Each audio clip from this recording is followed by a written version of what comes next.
From the Nasdaq market site in Times Square, I'm Brad Smith, and we're coming to you live from the National Cybersecurity Summit.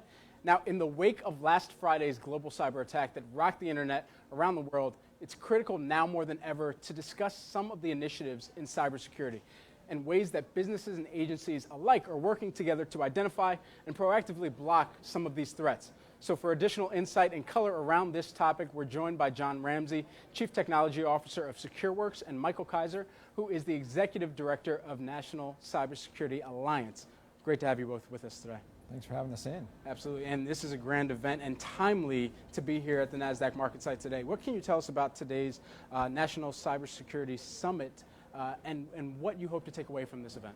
Yeah, so this is, we've been coming to the Nasdaq for several years. This is really an educational event to really bring together industry leaders and others to talk about where should we be going in cybersecurity. And you're right, it's very timely because this year's topic is the Internet of Things, and I think, as we know, this attack last week actually included the Internet of Things. So we're here talking about that security. We're trying to have a real discussion about where we should go with cybersecurity in this space and in general, and trying to, chart out the future of cybersecurity. Absolutely. Now, this year's theme in particular is securing smart technologies in a cutting-edge world. What would you say are some of the benefits and risks that companies and individuals alike should take into consideration when using some of these new technologies as well? Yeah, so the benefits are just going to be tremendous, right? I mean, I think we're going to see whether it's in, your own personal health, wearables, tracking your health, those kinds of things, whether it's going to be smart cities and to be able to manage those cities better, everything from traffic lights to trash cans to to the way that the public resources are used. So the benefits are going to be just, astounding. The risks are that we're building this in gigantic surface of connected devices, right? There's going to be literally billions and billions of them. And right now, most people maybe have a smartphone and a laptop and maybe a tablet and a gaming device. They're going to be surrounded by these connected devices. And as we see, for example, with last week, when they are compromised, it can cause a problem for everyone. Now, John, shifting to you, what are some of the emerging technologies that you've seen as the CTO at SecureWorks that we should additionally pay attention and prepare for from a security perspective? Yeah, it's an amazing time to be a technologist, especially with the Internet of Things, because of miniaturization, because of sensors and the precision and accuracy, because of the communication grid that enables them all to communicate with one another. The machine analytics, the machine learning, data analytics, it's just, we really are have this opportunity to dramatically help people everywhere grow and thrive. And some numbers I've seen, by 2020, they're estimated to be 25 billion devices on the internet. That's a lot. So all that technology is driving unbelievable innovation. So what would you say then that are some of the main ways that the growth of the Internet of Things as well has impacted cybersecurity strategy for a lot of the enterprises that you may even work with already? Yeah, so for enterprises, there's two ways to think about this. There's the business's use of technology that it brings in itself, and then there's the technology that its employees and customers bring to bear. The most important thing in the context of that technology is to make sure that you are aware of what technology you have and what IoT is on your network and in your infrastructure, because as Michael talked about, that increases your attack surface.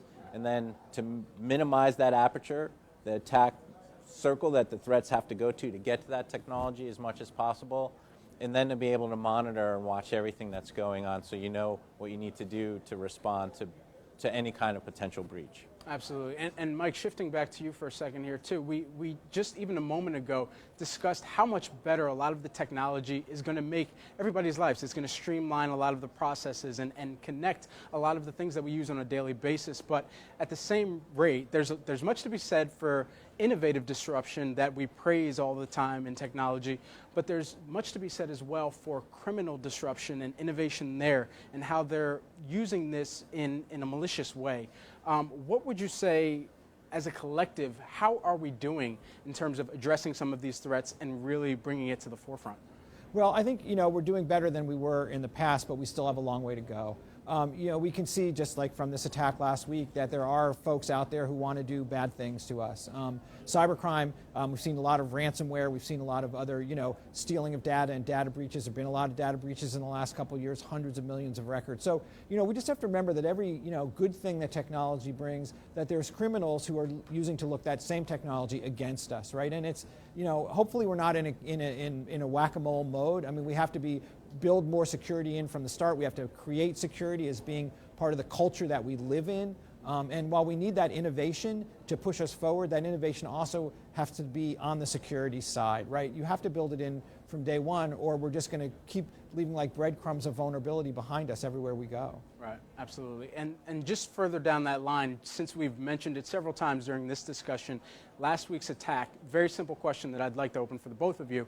Could it have been avoided at all? And we'll start with you.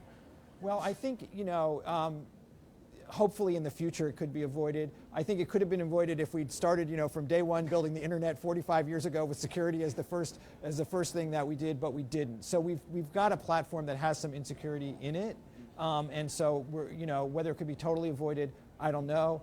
Could it have been lessened the impact? Absolutely, with some smart choices along the way. John? Yeah, there's really two important things that have to change, and Michael touched on both of them. The first one is a cultural shift when it comes to Internet of Things. Like when we look at the thermometer on the wall, we look at it as the thermometer, it's just a device, we change it when we want the temperature to go one way or another. Right. But what it really is now, when it's connected to the internet, it's a computer. It is a computer on the wall, and so culturally, we have to think about those things differently, and we have to be in a position to defend those differently because threats now have an access to them. And the other important aspect of this is building security in. If you look at the root vulnerabilities, the root causes of what happened, there was some design in the internet kind of things that will be addressed with future technologies. But the devices themselves, there's a lot that could have been done to prevent the threats from scanning them and then determining what their vulnerabilities are. It was a password problem. And then fixing that problem specifically as a process in which you're building security in the beginning. Absolutely. So that actually segues very well into our next question because in the marketing world where I come from, we're always focused on how can we collect more data about our users that are visiting our sites, and now there's this huge world of cross-device connectivity. So with that in mind, as a marketer, we're always thinking we need to leverage all of this data to be able to, push product better. But at the same time, there's a major security concern that also could lie with that as well. So, John, with the proliferation of these connected devices, do you think there's a need for standardized security guidelines within certain companies as well, and how they're utilizing this information? I do think that there needs to be a whole set of capability developed to secure IoT. Whether it's regulation, whether it's best practices, whether it's how you develop secure devices, I think that is absolutely necessary. And the amount of regulation and capability and focus on security is fundamentally dependent upon sort of the nature of the IoT device itself. For example, like the thermostat, as we talked about earlier, if someone takes over a thermostat and sets everybody's temperature down to 60, and all of a sudden, like a whole city, for example, needs electricity to run their HVAC, that could cause a substantial issue. And so in that instance, like that's a safety issue. And so when we think about safety as it relates to these IoT devices, that's when we have to ratchet up the notch in terms of practices, regulation, review, the amount of security that's built in. So then how do you go about addressing the difficulties of some of these systems when they can't easily be updated all the time or as frequently as they would need to be to ensure that that patch that's getting layered over top of it has that level of security that's needed to make sure that everyone's protected? So vendors absolutely need to think about how they can patch their things in the field. Okay. That's absolutely critical. In this case, a lot of in the attack on Friday, in that case, a lot of the technology can't even be patched because it's in hardware. That's a real problem. In the context of responsibility, the device manufacturers have to take responsibility for securing the device, and the environments in which they operate in have to take responsibility for securing those environments. And this is really important. The device should not trust the environment, and the environment should not trust the device, meaning that when you deploy an IoT device in your environment, you should assume that it can be used maliciously and defend yourself from it so that you can contain the damage. And when you deploy your IoT device from a device manufacturer, don't assume that it's not going to be reachable by the internet. Like, assume it will be reachable by the internet and someone will be able to scan it. So don't look to the environment itself to defend the device. Absolutely. Great thoughts from the both of you throughout this segment. And just before we wrap, I want to kind of open it up to the both of you again and just get your biggest opportunity that you see within this industry over the next year, perhaps. I think the biggest opportunity from our perspective is education awareness, is really taking the time to let people, to give people the information to make thoughtful decisions about what things they actually connect to the internet. And you know, we like to think of it sometimes, certainly on the consumer side, I like to think of it as the Internet of Me, that people should understand that in fact, these devices operate on the data that I generate, right? My thermostat, you know, it works well when it knows when I'm coming home, when I'm leaving, what my favorite temperature is, right? That's me inside that internet. It's not some mysterious thing. And understanding that and taking the time to make sure that you're protecting yourself and your home or your business is really where we need to start, and having that kind of culture of understanding, like, should I actually put this device on the internet? And when I do, what kinds of opportunities, for sure, but what kind of risks am I also bringing into my home or into my business? And am I prepared for that? Am I prepared to make sure that I understand that and can manage that risk? Absolutely. John? Yeah, well said.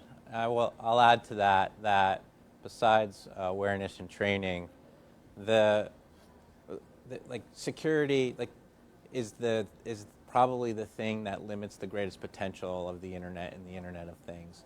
And we know how to defend devices. We know how to build secure devices. And we just need to follow the best practices, and we need to follow approaches to building this technology and maintaining it and managing it and monitoring it in a way so that when we learn that there's a vulnerability or an exploit or a threat targeting this kind of technology, we can respond rapidly and quickly. Absolutely. Michael, John, great to have you here with us today, and look forward to more great conversations coming from the summit taking place here at the Nasdaq market site in Times Square. Thanks, Brad. Thank you. Thank you. And thank you all for watching live on Facebook. Stay tuned for more coming from the Nasdaq market site throughout the rest of the day.